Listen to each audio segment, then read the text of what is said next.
Saludos compañeros, nuevamente les habla Jorge Alvarado, estudiante de informática en UNED, y para este video vamos a ver algunos temas varios que nos quedaron pendientes relacionados con Java.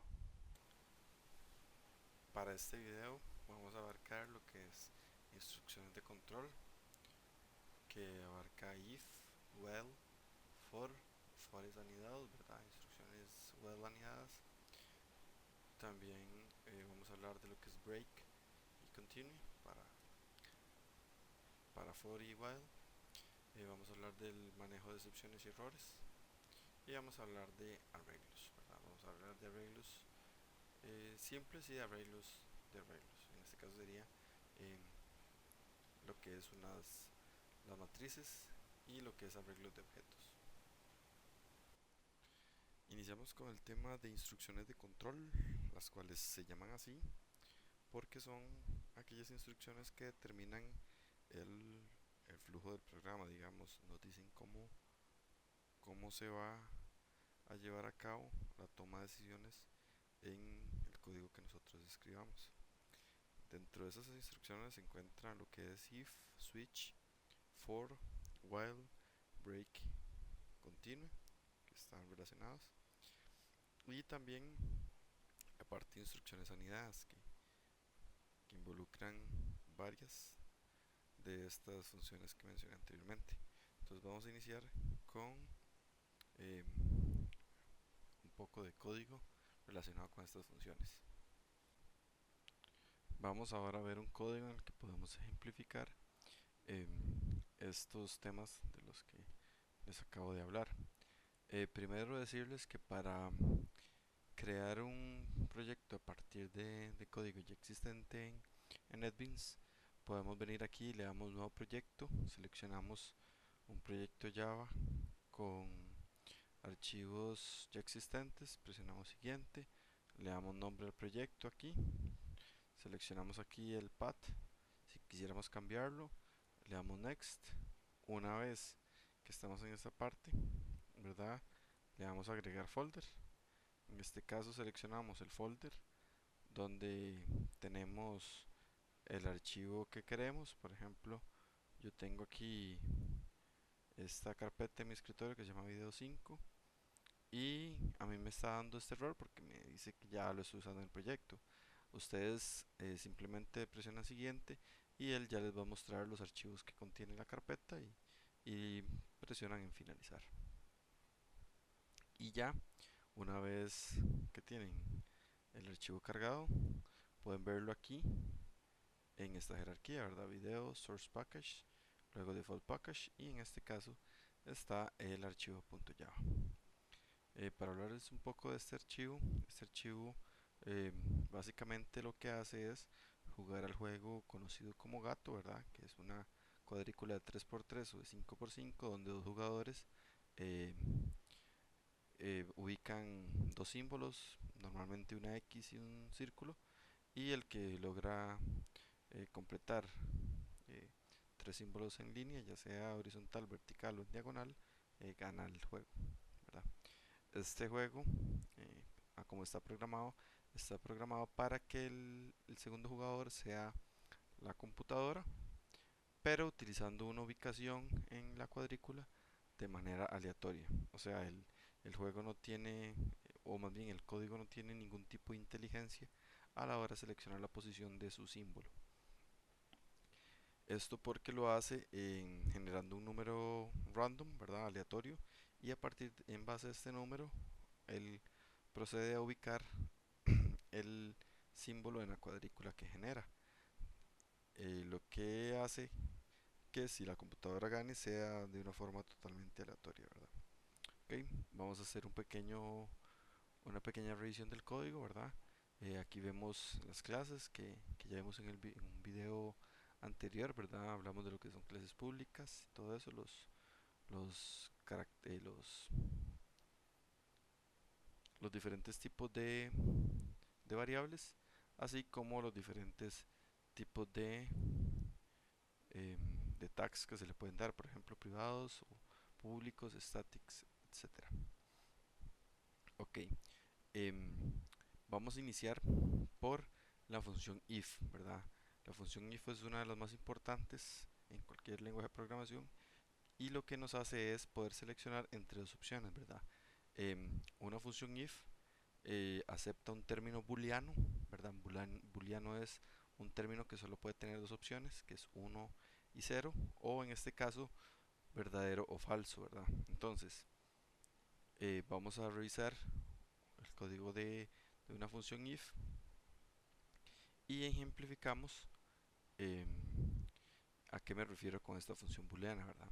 Por ejemplo, aquí tenemos, vemos que en el código tenemos varias funciones if, ¿verdad? En varias partes del código y vamos a buscar una función if que tenga más de un término, ¿verdad? Para tener una mejor ejemplificación. Podemos verlo aquí, ¿verdad? Entonces, em, aquí tenemos la función if, ¿verdad? La forma en que se escribe es if, entre paréntesis, viene su función booleana, ¿verdad? O su atributo, su input, su entrada booleana. Y después de esto vienen los corchetes que indican el código que se va a ejecutar si eh, lo que está aquí entre estos dos paréntesis es verdadero. ¿Ok? Entonces, un if funciona así.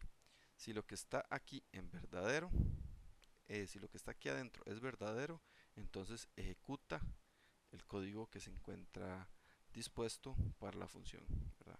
En este caso, vemos que esta función tiene varias entradas, ¿verdad? Digo varias entradas porque se especifican diferentes entradas. Vemos que están separados por estos dos símbolos, que lo que significa es que si esto es verdadero o esto es verdadero o esto es verdadero, entonces ejecuta lo que continúa aquí, que en este caso sería retornar verdadero. Si en cambio de ese símbolo tuviera este, significa lo siguiente, sería si esto es verdadero y, ¿verdad? Esto es lo que significa este símbolo, y esto es verdadero o esto es verdadero, entonces ejecuta lo siguiente, ¿verdad? En eso tenemos que tener cuidado, eh, eso depende de lo que queramos hacer y qué queramos comprobar para poder ejecutar el código a continuación. Vemos aquí este otro ejemplo, ¿verdad? Cuando les digo que lo que recibe la función if es un término booleano, me refiero a lo siguiente. Por ejemplo, vemos que aquí, por ejemplo, podemos verlo aquí o aquí. Esta función if recibe una posición i y j, ¿verdad? I j del tablero, ¿verdad? Esto lo vamos a ver un poco más adelante en lo que son arreglos. Recibe una posición i j y la compara con eh, con con esta variable, ¿verdad? Entonces, ¿qué es lo que va a hacer él? La función viene y revisa en esta posición, luego hace la comparación, en este caso es el símbolo de admiración con un igual, significa diferente, y luego sigue la variable. Entonces, ¿qué hace aquí? Revisa la posición IJ de esta matriz, ¿verdad? En este caso se llama M tablero. Entonces, revisa que la posición sea diferente de la variable compu y también revisa que la variable sea diferente de la variable jugador. Entonces, ¿qué hace esto? Ok, revisa si la variable que está ahí en IJ, en esa matriz, es diferente de compu y ese mismo, eh, esa misma variable, ¿verdad? Ubicada en esa matriz es diferente de jugador, entonces lo que hace es que ubica en esa misma posición un espacio vacío. Entonces, el if va a ser, lo que va a hacer es revisa en IJ, en la posición IJ, lo compara con la variable compu, si es diferente y también es diferente de la variable jugador, entonces ubica un espacio en blanco. Así es básicamente cómo funciona la función if, ¿verdad? Entonces, ahora vamos a continuar hablando un poco de lo que es la función for. La función for es básicamente un ciclo. Un ciclo significa eh, que es una función que itera sobre una cantidad determinada de valores y tiene un inicio y un final, ¿verdad? ¿Qué significa esto? Por ejemplo, vemos esta función for. Esta función for recorre desde el número i igual 0 hasta que i sea menor que esta longitud de uno en uno. Vamos de nuevo. Entonces, inicia con la variable i igual 0, compara que la variable i sea menor que este tamaño, ¿verdad? En este caso pudimos haberle dicho que sea 10, por ejemplo. Y finalmente le decimos de cuánto en cuánto se va a incrementar esa variable, ¿verdad? Entonces, ¿qué va a pasar aquí? Básicamente, todo el código que esté después de los corchetes, ¿verdad? Que es a lo que este for va a ejecutar, se ejecute la cantidad de veces que nosotros le dijimos acá. En este caso va a ejecutar una vez para 0, una vez para i igual 1, una vez para i igual 2 y así sucesivamente hasta que i sea 9, ¿verdad? ¿Por qué 9? Porque i tiene que ser menor que 10. Cuando el contador incremente i a 10, la función for viene y se fija acá y dice, ok, i, ¿cuánto es i? I es igual a 10. Ok, i ya no es menor que 10, por lo tanto se sale el for y continúa con lo demás que nosotros queramos hacer, ¿verdad? Eso es básicamente cómo funciona una función for. Una manera más compleja de verlo es comprobando que en realidad la función for es, em, o más bien contiene una expresión booleana como tal, que es esta parte. Vemos que él hace una comparación, ¿verdad? En este caso, nosotros le dijimos que comparara con 10, ¿verdad? Entonces, esto solo tiene dos opciones, ser verdadero o ser falso. Entonces, cuando él revisa esto y ve que es falso, se sale del for, o más bien continúa con todo aquello que esté después del for. Ya no ejecuta lo que esté aquí. Si nosotros quisiéramos tener un for infinito, ¿verdad? Algo que no es deseable nunca, porque eso sería básicamente un ciclo infinito, que es un programa que se puede denominar un programa enciclado, ¿verdad? Que es un programa que nunca devuelve nada, queda ahí permanentemente. Hay que hacerle un, hay que cerrarlo de manera especial, ¿verdad? Con el administrador de tareas, suspender el proceso. Eso lo podríamos hacer de esta forma. Venimos acá y le ponemos, en vez de la, la verificación del número, podemos venir y ponerle, por ejemplo, aquí true. Entonces, con true, él viene y ¿qué va a hacer? Ok, dice, inicio con i igual 0, lo incremento de 1 en 1 y me fijo en esta condición. Entonces él viene y hace, ok, i igual 0, ejecuto este código, incremento i igual 2, ejecuto este código, incremento i igual 3, ejecuto este código, incremento. ¿Por qué no nos estamos fijando en la condición? Si nos estamos fijando, lo que pasa es que cuando él viene acá y comprueba qué es lo que hay aquí, dice, ok, es verdadero, continúo. Entonces esto se va a ejecutar infinita cantidad de veces. Este sería un buen tip si en algún momento queremos em, definir la condición como algo más aparte del ciclo, porque como vimos en el if, podemos agregar otras cosas, por ejemplo, o podemos agregar aquí y igual, qué sé yo, menos uno. Podemos agregar algunas cosas así un tanto extrañas, verificar alguna otra variable, ¿verdad? Podemos agregar todo aquello que se ha considerado una entrada booleana, o más bien una entrada que se puede decir eh, se puede decir falso o verdadero, ¿verdad? Ahora vamos a continuar con el código, el código while, ¿verdad? El while, o más bien el for, es una adaptación del while. ¿Por qué decimos esto? Porque el while es, es un código o es una función que recibe una entrada y ejecuta un código, ¿verdad? El while es lo mismo, es prácticamente lo mismo que el do while. Lo único que cambia es la forma en que se verifica la condición. Por ejemplo, aquí tenemos un do while que lo que hace es ejecuta primero, comprueba al final, pero también pudimos haber tenido un while, ¿verdad? Un while. Aquí adentro viene una expresión booleana, en este caso pongámosle true, y luego tenemos aquí lo que queramos ejecutar, en este caso, no sé, podemos decir i igual 0.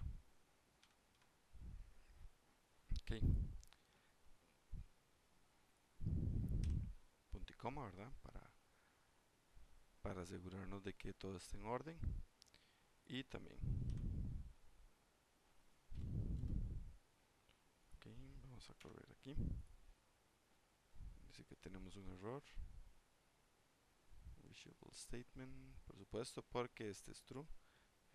Y menor que, pongámoslo, y menor que 10.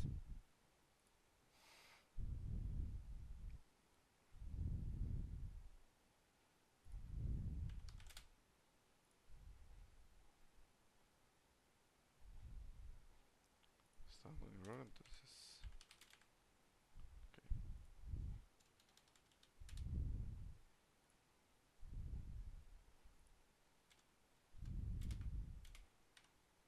ok, listo. Entonces, ¿qué hace la función while? Ok, la función while viene y lo que hace es revisar lo que está adentro de su invocación.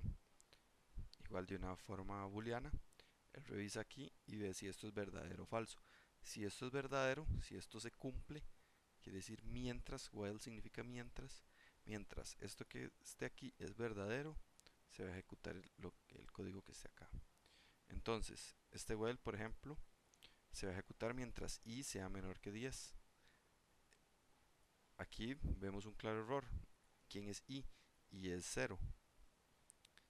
Y siempre va a ser menor que 10 porque no estamos realizando ningún incremento.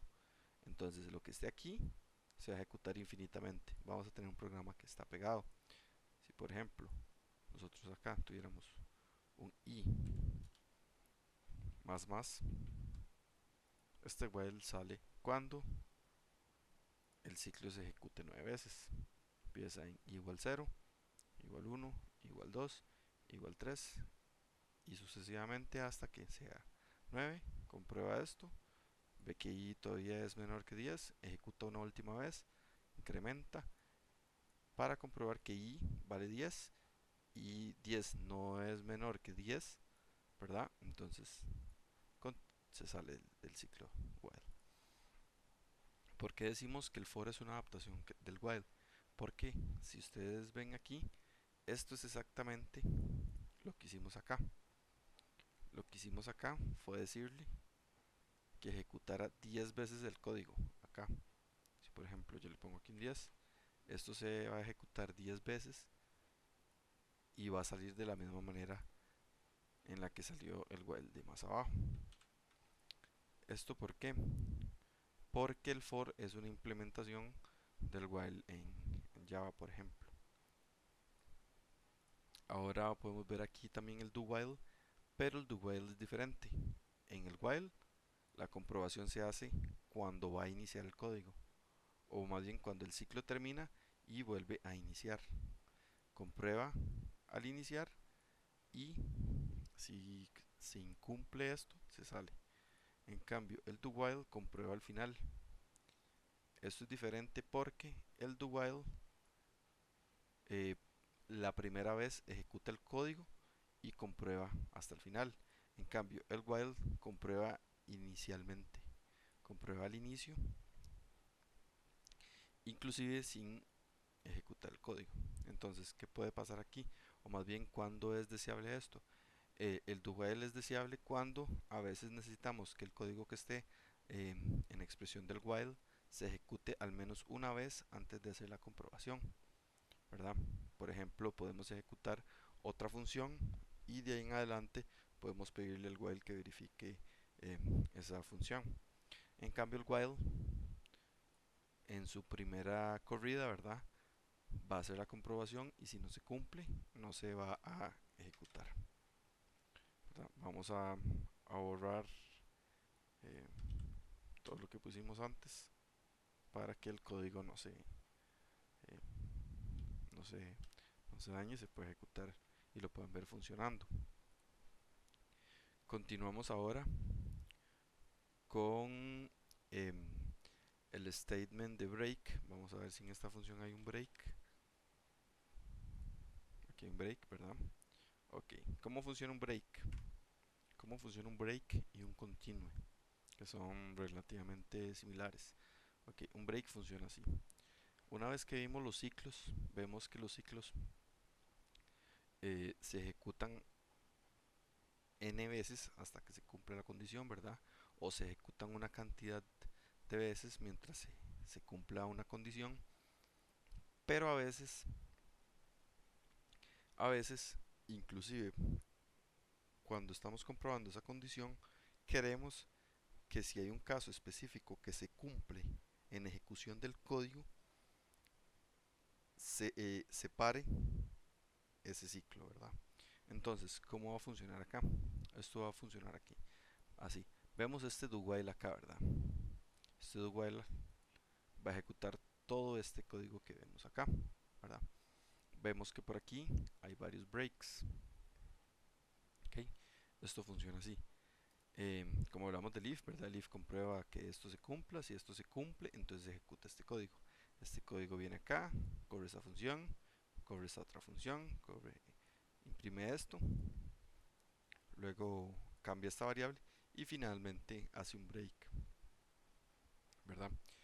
¿Esto qué va a pasar? Entonces, lo que va a hacer es que se ejecuta este código mientras se cumpla esto, que en este caso significa que el gato no ha terminado, ¿verdad? El símbolo de exclamación indica no o negación, indica mientras no se haya terminado el gato, vamos a ejecutar este código, que es básicamente grabar el tablero, generar una jugada y revisar si alguien ha ganado, ¿verdad? Entonces, ¿qué pasa? ¿Qué pasa? Si en la ejecución de este código se chequea que ha ganado la compu o que ha ganado el jugador, entonces se ejecuta un break que básicamente lo que hace es se sale del ciclo actual. En este caso se va a salir del ciclo actual, el cual es este while que se está ejecutando. Entonces, si gana la compu, ejecutamos esto que está acá y esto incluye un break que lo que hace es salirse de este while. Igual, de igual forma, para el caso en que gana un jugador, se ejecuta este código. Básicamente lo que hace es imprimir una cosa diferente. Y también ejecuta el break para salir de este código while, ¿verdad? Ok. Vamos ahora a hablar entonces del continue. Continue. Este código no tiene un continue como tal, pero podemos verlo en ese mismo caso del break. Vamos a especificarlo. Porque el continue funciona exactamente igual que un break, ¿verdad?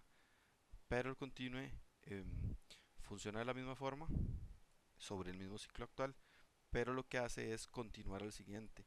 Entonces, vamos a ejemplificarlo de esta forma. Por ejemplo, tenemos, podemos hacerlo aquí, tenemos un for, digamos en este caso, tenemos este for, ¿verdad? Este for se va a ejecutar una cantidad de veces definida, pero a veces mm, queremos comprobar algo que si se cumple, queremos, queremos comprobar algo que al cumplirse nos haga continuar con la ejecución y dejar lo que se está haciendo actualmente. ¿Ok? Entonces, esto funciona así. Por ejemplo, si yo vengo aquí y le pongo si i es igual a 0 o i es igual a 1, entonces haga algo, ¿verdad? ¿Esto qué sería? Básicamente, compruebe si el i que se está ejecutando en este momento es igual a 0 o es igual a 1, ¿verdad? Entonces, ¿qué queremos que haga? Queremos que no ejecute nada de lo que sigue aquí.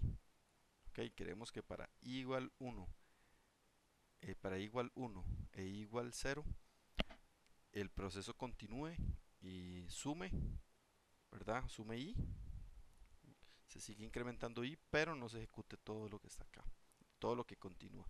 Entonces, ¿cómo se hace eso? Esto se hace con un continue,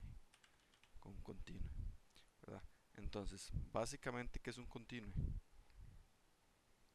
Un continue, ok, esa es otra parte importante.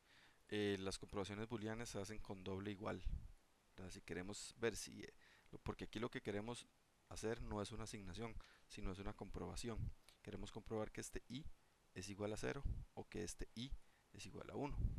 Entonces, ¿qué pasa cuando i es igual a 0 o i es igual a 1? Entonces, se ejecuta el código que es aquí, que es un continue. ¿Qué hace el continue? El código viene por acá, ¿verdad? Viene, viene hacia abajo, ¿verdad? Viene la ejecución, ejecuta esta línea, aquí no hay nada, ejecuta esta línea, aquí no hay nada. Viene a hacer el if, ok, i es igual a 0, ok, si se cumple. Entonces, ¿qué hacemos? Continue.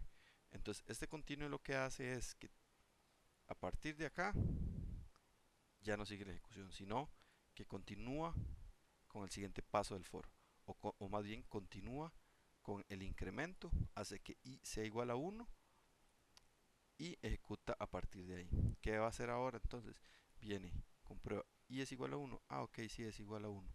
Entonces, ¿qué hacemos? Un continue, ok, entonces venimos aquí y ya no hacemos nada, continuamos, incrementamos, i es igual a 2, comprobamos que i sea menor que este número, ¿verdad? En este caso es menor que el tablero, venimos acá y decimos, ok, i es igual a 0, no, porque i es 2, i es igual a 1, no, porque i es 2, seguimos aquí, ok, entonces ahora sí se va a ejecutar este código. Entonces básicamente el continue lo que nos hace es continuar con el siguiente, eh, con la siguiente iteración del ciclo. Para eso se utiliza el continue.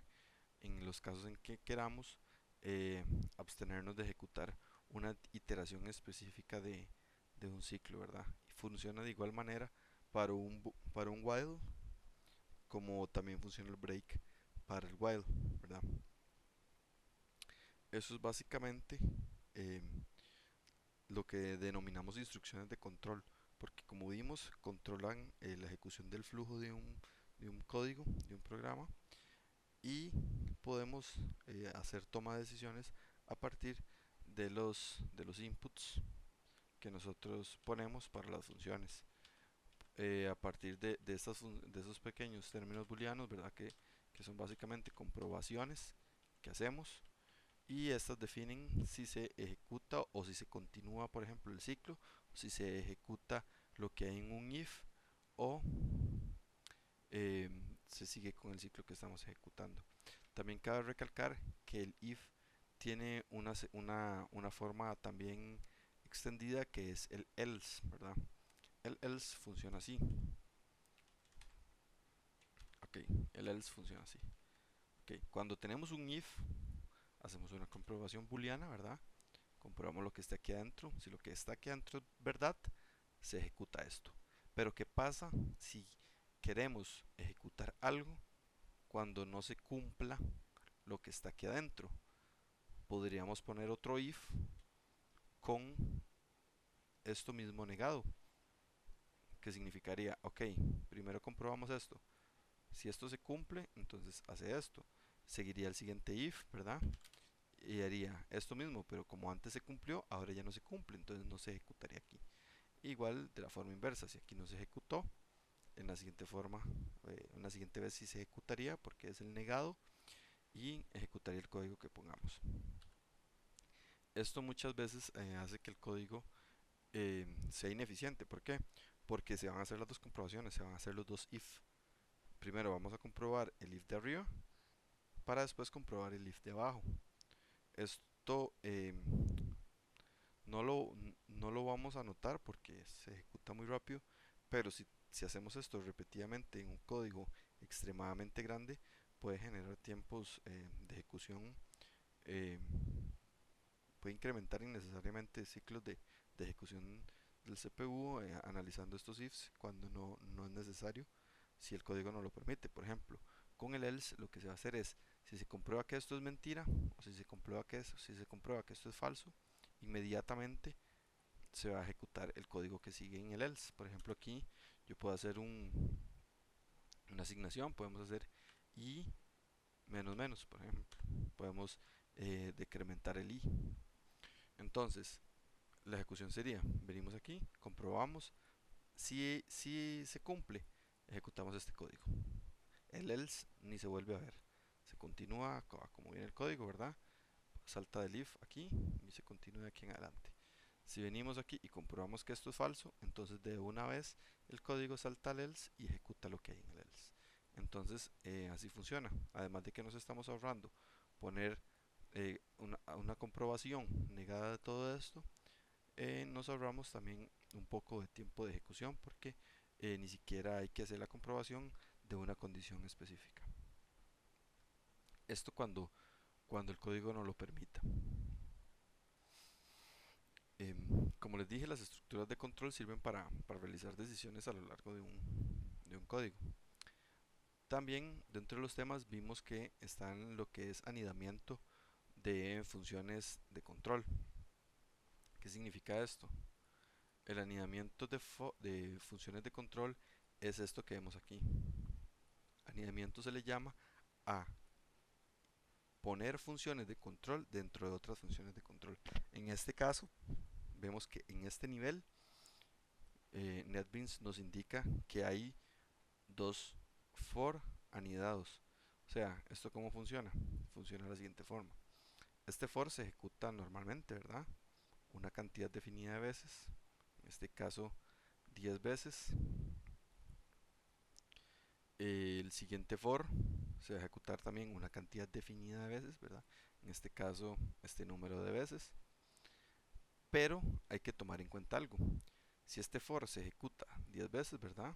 Como le dijimos antes, lo que está aquí adentro también se va a ejecutar 10 veces.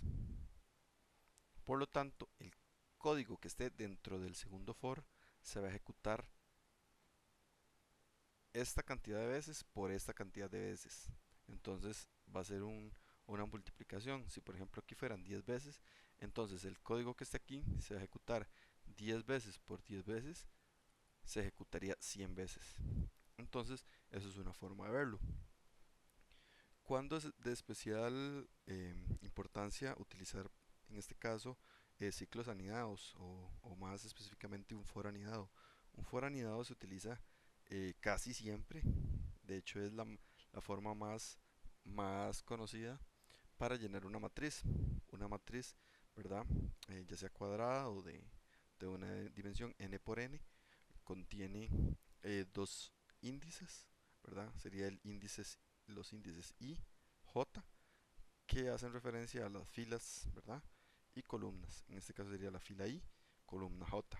Entonces se ocupan dos for para poder recorrer toda una matriz, todo un tablero, en este caso, ¿verdad? El tablero del gato. Entonces, esto funciona de la siguiente forma. El primer for, o el for más externo, recorrería el índice i, en este caso, las filas, y el for más interno recorre las columnas. Entonces, básicamente la ejecución sería así: se ejecuta esta columna para la primera fila, se recorre esta columna para la primera fila, esta columna para la primera fila. Luego, cuando se termina la cantidad de veces que corresponde al for más interno, se pasa a la siguiente ejecución del for externo, ¿verdad? Que sería la siguiente fila. Entonces, ahora sí, vamos a ejecutar la primera columna de la segunda fila, la segunda columna de la segunda fila, y la tercera columna de la segunda fila, y así sucesivamente hasta que completemos la matriz. Esto lo podemos utilizar para llenar una matriz, así como para accesar a los valores que hay en una matriz. Eh, en este mismo video más adelante vamos a hablar eh, de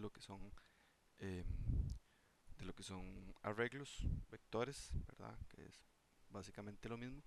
Y podemos definir que una matriz es un arreglo de arreglos o un vector de vectores, ¿verdad?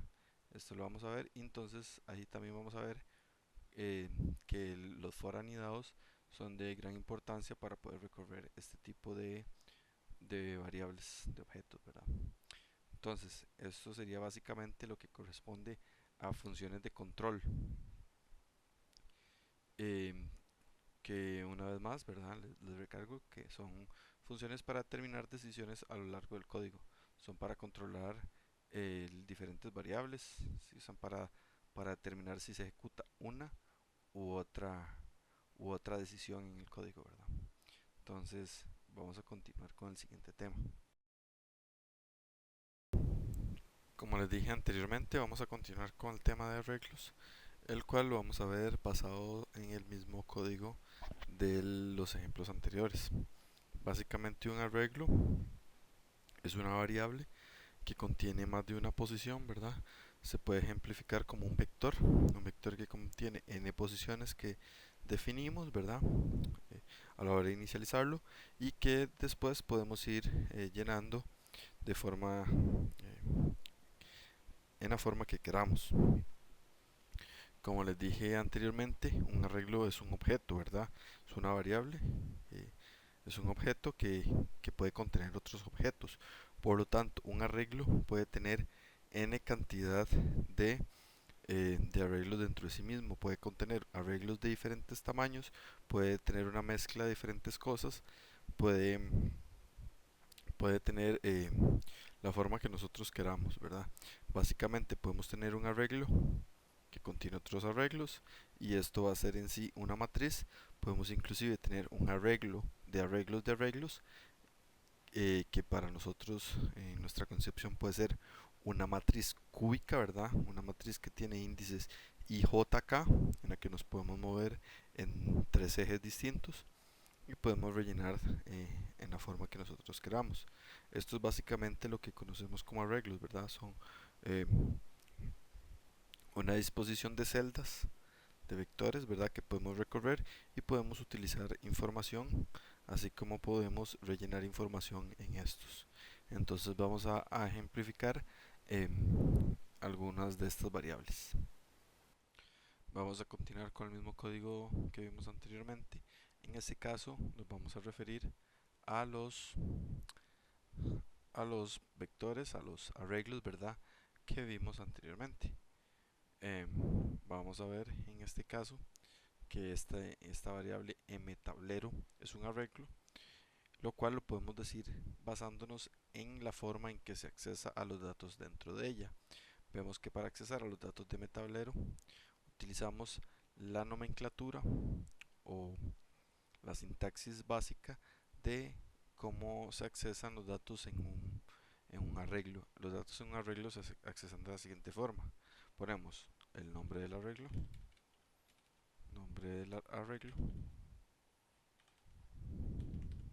y después en paréntesis cuadrados ponemos la posición del arreglo. Si tenemos un arreglo de 5 posiciones, podemos accesar a cualquier posición desde el 0 hasta el 4. Ok, los arreglos van en Java siempre se inician en 0, ¿verdad? Esto tenemos que tenerlo presente porque la posición número 1, ¿verdad? En este caso sería la posición 0. Este es el primer elemento de un arreglo, de, de cualquier arreglo. Y en el caso de un arreglo de tamaño 5, 4 sería la última posición de ese arreglo. Si ponemos 5 a un arreglo de tamaño 5, nos va a dar un error de índice.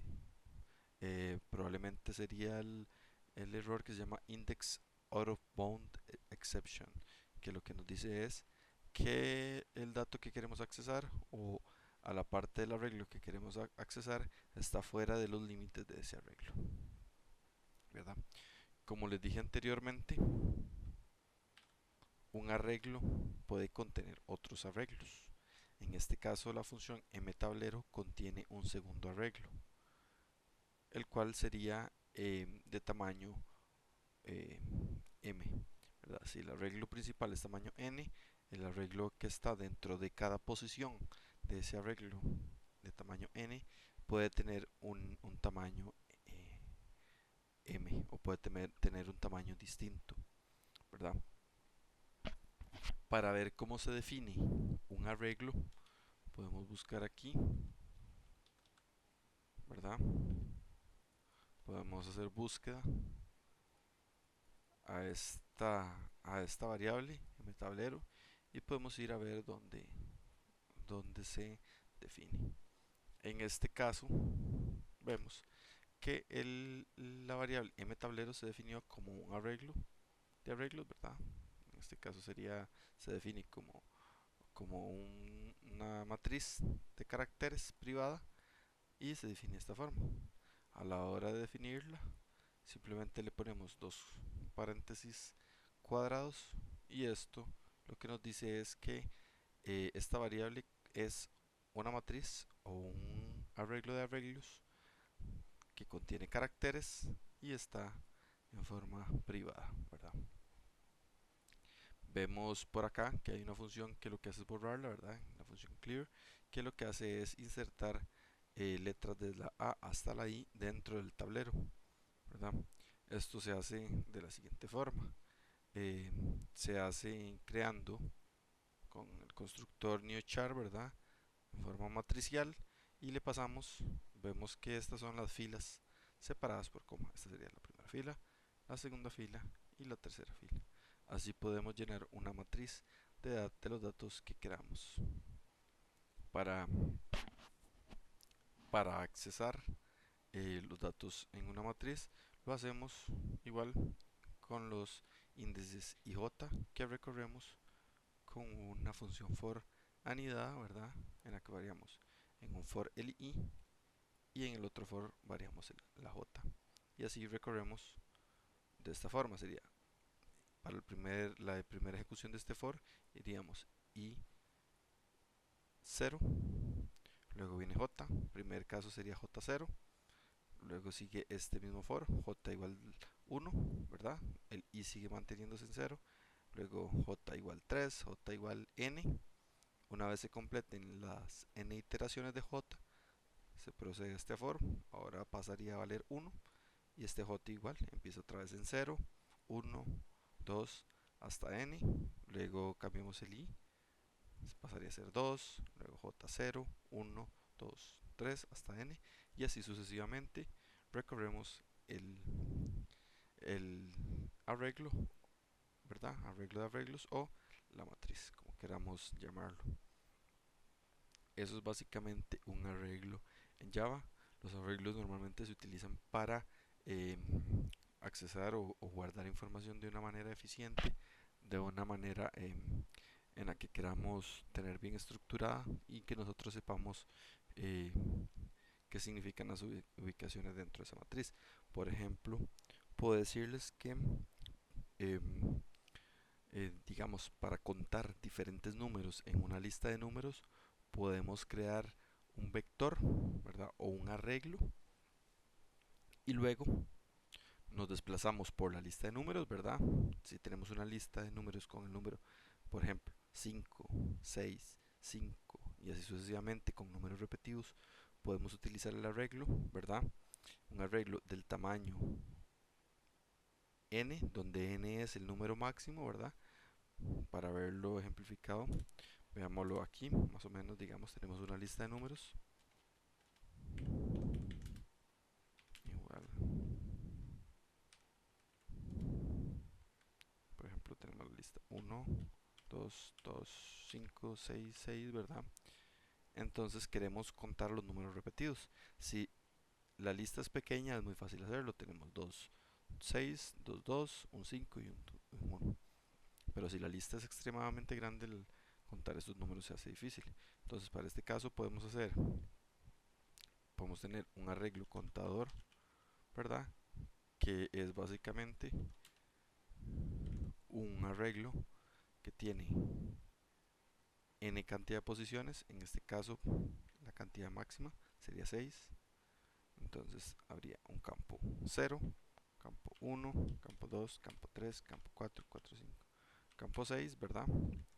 Que luego vamos a utilizar para contar. Entonces vamos a utilizarlo moviéndonos sobre este y accesando a la posición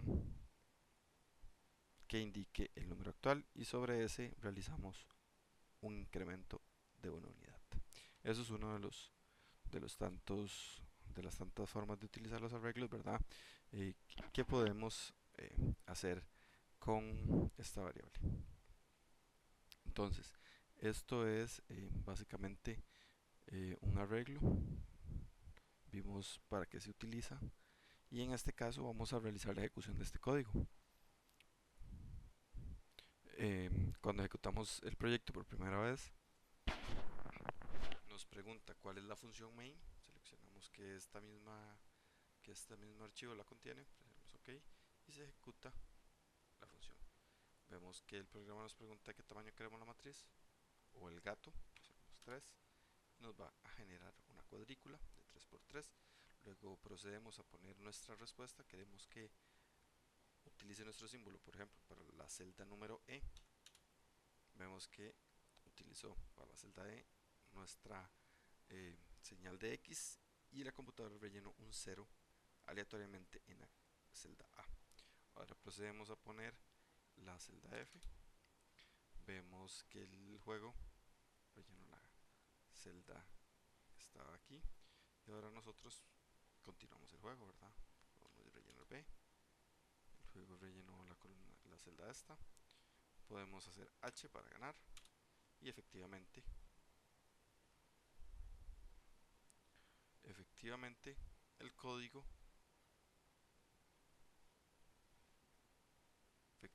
el código rellenó la celda G y tenemos un error. Este error probablemente es porque a la hora de realizar el, el control, ¿verdad? De los datos, no se especificó que si el jugador ganaba, ya no podía ganar la computadora. Eso es un ejemplo claro de por qué es importante las estructuras de control, ¿verdad? Entonces, como vimos anteriormente, las estructuras de control nos dicen cómo se ejecuta eh, el flujo del programa, ¿verdad? Podemos jugar nuevamente a ver si en este caso no sucede el error. Vamos a ver si presionamos A, B, nos va a generar un error, ¿verdad? Porque vemos que la columna B ya está, la casilla B ya está seleccionada. Vamos a ver si nos deja rellenar la D. Correcto, nos dejó rellenar la D. Finalmente la G. Y ahora sí, ganamos. Vemos que la excepción para el caso en que la computadora y el usuario ganan a la vez no tiene bien definido una estructura de control, ¿verdad? Entonces, por eso cabe recalcar que es importante tener cuidado a la hora de decidir las decisiones que se toman con estas.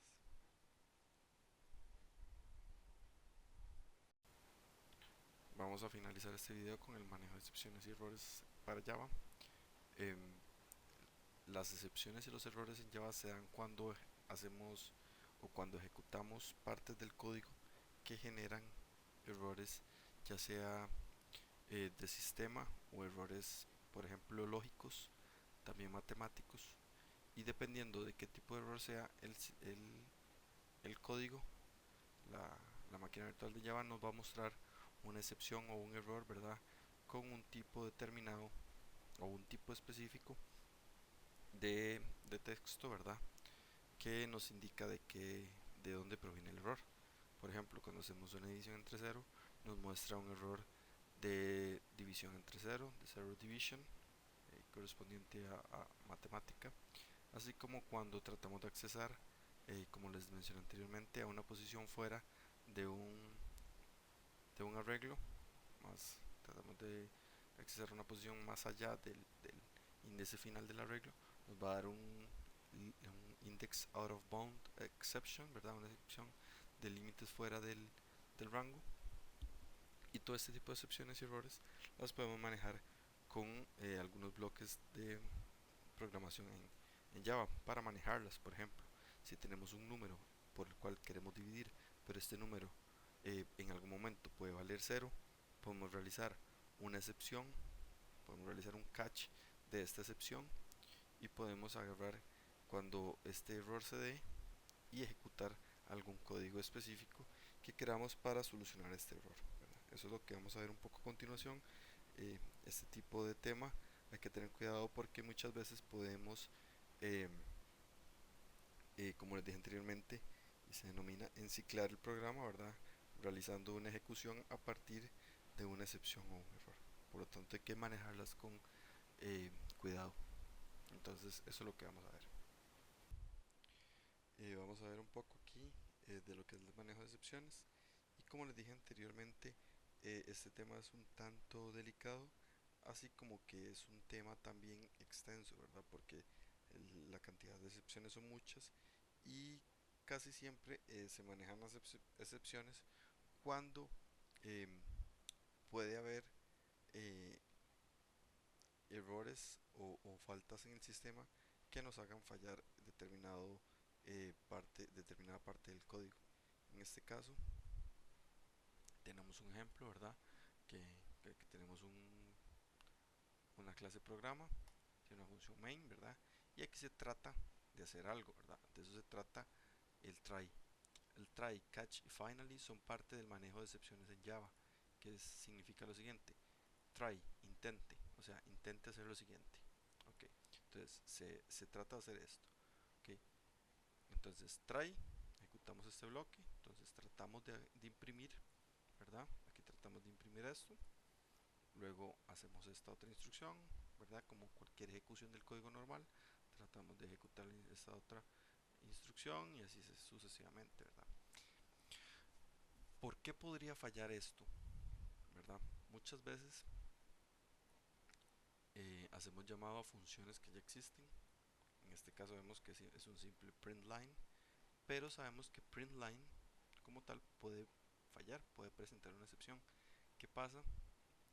¿Qué pasa si, por ejemplo, no existe, si no tenemos, si por algún motivo se nos perdió el paquete o el archivo o el código relativo a println, ¿verdad? ¿Qué pasa si borramos por accidente la librería de impresión? Entonces, cuando tratamos de hacer una impresión, nos va a dar, en este caso, nos daría un error de, de que no encuentra el paquete o que no hace referencia a ninguna instrucción. Entonces, ese tipo de cosas son las que se puede manejar con el try. Por ejemplo, si tratamos de hacer una división entre números y hay un número que en cualquier momento puede ser cero, ejecutando normalmente el código, puede haber un momento en el que no falle el código, ejecute siempre que se calcula, se hace división sobre un número entero, pero puede estar el momento en el que se divide sobre un número cero, el cual sabemos que no es posible. Por lo tanto, salta una excepción que tenemos que manejar. Entonces, una vez que se intenta hacer esto, se continúa con el paso del catch, ¿verdad? Si se ejecuta esto, el paso del catch no es necesario porque el catch lo que hace es atrapar la excepción, ¿verdad? Tenemos que especificar qué tipo de excepción. Por eso es que también es un poco difícil saber qué es lo que estamos manejando. Si no sabemos bien el tipo de excepción que vamos a manejar y hacemos catch de todas las excepciones, podemos tener un error. ¿Qué tal si a la hora de ejecutar esto no nos falla por división entre cero, sino más bien porque el módulo de matemática no se encuentra? No sabemos cuál excepción es la que estamos capturando y podemos tener errores más complicados o más difíciles de debuguear, ¿verdad? Más difíciles de depurar que los que teníamos con la excepción que nos saltaba inicialmente. Entonces, si el código del try no se puede ejecutar por el salto de excepción, el bloque catch va a atrapar esa excepción y va a ejecutar el código que tengamos ahí, ¿verdad? En este caso, si aquí hacemos lo que ejecutamos aquí es una división entre cero, probablemente aquí podamos imprimir eh, error, se está realizando una división entre cero. Entonces eso es lo que nos permite el bloque catch, capturar la excepción para que el código de Java no se termine y podamos hacer nuestra propia ejecución, nuestra propia salida del sistema y podamos definir el flujo en caso de que salte una excepción, ¿verdad? Para tener finalmente, ¿verdad? Valga la redundancia, la instrucción finally, la cual, como dice aquí, ¿verdad?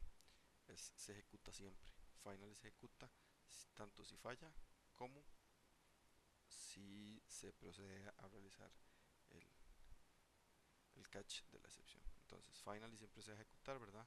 Entonces, es algo que es básicamente de la siguiente forma: intente esto, atrape si falla, para finalmente ejecutar algo más.